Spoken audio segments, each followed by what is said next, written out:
Ang pangilan ka sa mga kapatid in English. In English? In English. Ang minamahal ko, aking diwata. Magandang hapon, Pilipinas. Ako po si Dwayne at ito po ang diwata kong asawa na si Shanta Marie. Say hello, Shanta. Hello. Ayan.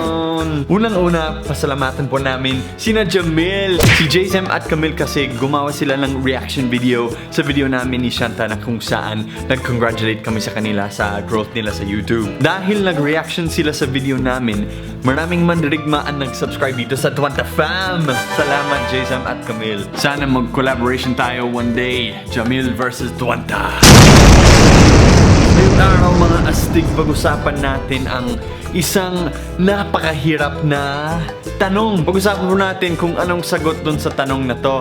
Ang tanong na to ay, paano mo sasabihin sa English ang pangilan ka sa magkakapatid? Did I even say that right in Tagalog, okay? Pangilan ka sa magkakapatid. So there are some things that you can say in Tagalog that you can't really translate into English properly. So paano kaya sasabihin to? Shanta, alam mo ba? Paano sasabihin yan?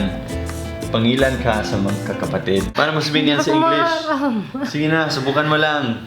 Hindi rin ako maarap. Subukan mo lang. No, sige it's na. so hard. I don't know the literal translation. Well, subukan mo lang. Try mo lang, ha? Pangilan ka? Ang hirap. Siguro ang mga artista, alam no? Siguro ang mga artista alam nila kung anong sagot sa pangilan ka sa magkakapatid sa English. Tanungin kaya natin ang mga artista. Tanungin natin si Piolo, si Alessandra De Rossi, ang mga artista ng Since I Found You ng ABS-CBN. Tara na mga pre at mga Mars! You're beautiful, shine like a star. Paano mo sasabihin ang pangilan ka sa magkakapatid in English? How many you in your siblings yourself? Shocker. Paano mo sasabihin ang pangilan ka sa magkakapatid in English? Sa English. I'm the oldest.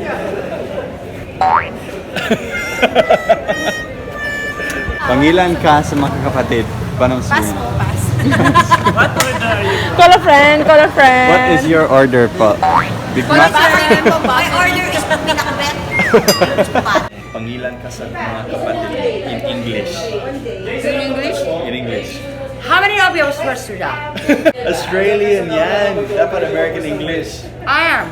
Ano? How many of your brothers and sisters? Hindi. Mali. Ako, wait. Sige nga. Inigo kasi laking Amerika eh. Sige, inigo na lang. Paano mo daw sasabihin in English yung pangilan ka sa magkakapatid? How many are you? Okay, tamo? Namo, I was right all along. How many of your brother and sister? Hindi. Mas mahaba yun. Subukan mo ulit. many? Ikaw, inigo. Alam Inigo, ko na. ikaw na. What if your brother is born 84, what were you ever born? Unsa ni mo sa pagsulti og kuan? Pangilan ka sa magkakapatid. Pangilan ako in English? Oo. How many of us? How many of us daw? Pa-isa-isa siguro tatama ka, or the first, or the second, or the third, or the Ayan, fourth. pwede. Your brother and sister. Everyone, how many days in Christmas? Yes. Pwede How na. many days in Christmas? That's the perfect. Which Tapos na, we'll live after we We'll take a break muna. Ladosan. Bilis din nga. Ay!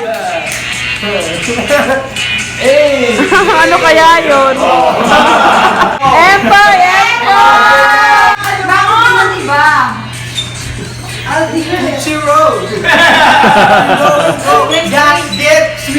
Oh, alam ko na. Alam ko na, Moy. Alam ko na. Anong sagot? Piolo, alam ko na. Eto. Pangilan ka sa magkakapatid mo is in the chronological order of your siblings. What is your birth order? O, di ba? Order are you born? What order are you born? Jollibee? What? Jollibee daw. So ano ba talaga? Hindi pala alam ng mga artista kung anong tamang sagot. So eto po. I promised you at the start of the video, I'd tell you the answer at the end of the video. So eto na po ang sagot. Dahil ilang taon ako nag-aral ng Tagalog at ilang taon ako nabuhay dito sa mundo na kung saan nag-English ako. Sa opinion ko, eto ang tamang sagot. Pangilan ka sa magkakapatid?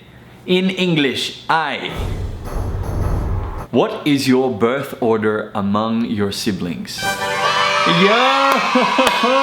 Palakpakan po natin yan. Yan ang pinakamalinis na pinakamabilis na translation from pangilan ka sa magkakapatid.